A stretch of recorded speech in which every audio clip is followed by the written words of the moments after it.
Friday, April 1st. It's not an April Fool's. It's actually an actual thing. All the new foods and impacts on health defense systems. So you got to register in advance. The link is in my bio. So let me try to get my guest in today. Let me see. I get my, nope, that's not who I want to get in. We're going to talk about tea. Hang on one second. All right, one of my favorite topics is tea, so hang on a second. By the way, I'm working on my next book right now. I can't wait to share it with you guys. It's all about metabolism and some of the new connections with the health defense systems. I'm starting to turn in chapters to my publisher, and they're looking really good. So it's something I've been spending the last year and a half or so working on. So should be really fun. Let me see. I just waiting for my guest. Don't see her yet. Anyway, we're going to be talking about cancer and tea. Let's see. All right. Well, I don't know if they're going to be joining. I'm just waiting. So let me just kind of tell you a couple of things. Oh, there they are. All right. I think we should have them in 1 second. Sorry, it's always awkward to actually wait. Oh, there she is. Hello, my friend, Naomi, founder of CME. Hi, good to see you again. Good to see you again. Great, great. Listen, welcome back to Five with Dr. Lee. We're going to talk about a couple of exciting things. March is National Colorectal Cancer Awareness Month, which is something I know touched your life. I touched mine as well. I have several relatives who actually had colon cancer, so it's a really important thing. I want everyone to take note. Your diet is really important in terms of preventing colon cancer, so is exercise and sleep and just healthier lifestyle all around. And tell everyone a little bit about your message about colorectal cancer, because I know it's important to you. Yes, it is very important to us because my husband was diagnosed with colorectal cancer, and that was 2001, and it was already stage 3. And that was right after I was told my father was in a critical condition with his lung cancer, and right after our second baby was born. So especially me, I went to depression, and it was really overwhelming time. But, action, I researched about the green tea because I knew green tea is going to be something, good for him. So I researched about the green tea, and I found out what makes it potent and delicious. And I found a specific kind that was actually Sencha green tea powder, because it was low in caffeine and high in antioxidants, EGCG. So my husband drank like 5 to 6 cups a day, every day, during his chemotherapy.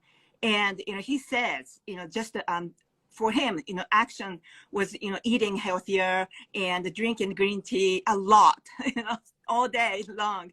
That was his action, to feel like control, having control in his health. And he was just saying the mantra every time he drinks a cup of tea. So the green tea should have helped, but I wouldn't say that was it. But anyway, when we went to see his oncologist after the several cycles of the treatment, he said, you don't have to come back and see me anymore. You beat the odds. You beat the odds, and but don't stop drinking your green tea. So we were really thrilled, and also we thought, and it was our moral duty to share our discoveries with people. So here we are. Yeah, 21 years, he is cancer free. Yeah, no, I love the idea that you incorporated green tea into your husband's recovery. And of course, as a researcher, I can tell you that green tea has catechins that starve cancer by cutting off its blood supply. That's been shown specifically in colon cancer and colon cancer researchers. It's also possible to kill colon cancer stem cells, which are really important. These are the cells that help cancer come back. Improve your gut microbiome because of fiber in foods, particularly like matcha, for example, has got the fiber from the leaf. It is antioxidant, which protects your DNA from mutations and other damage. And tea actually lowers inflammation, which is really important for any cancer patient. And it actually boosts your immunity, which is absolutely critical. So I want to actually invite you to talk about a dish that you like to make and talk about how tea plays a role in it. Yes, yes. So I'd love to talk about one of my favorite dishes that I love to make, which of course includes tea powder, and then get your insight into how the ingredients benefit the health defense systems.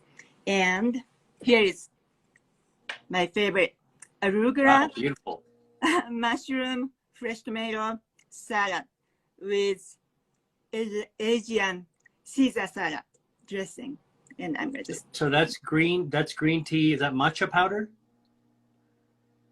So this one, I use the sencha green tea powder, but that mushroom has the matcha spice in it, actually coated with matcha spice and air fried. So it's what's in that? Those beautiful colors. What are in the spices? It looks like a kid's toy, but anyway, this is a food. Okay, so it's paprika and matcha, garlic powder, 2 tablespoons each, and 1 teaspoon of black powder. And the 1 teaspoon of the black powder is what was the black powder? Black pepper.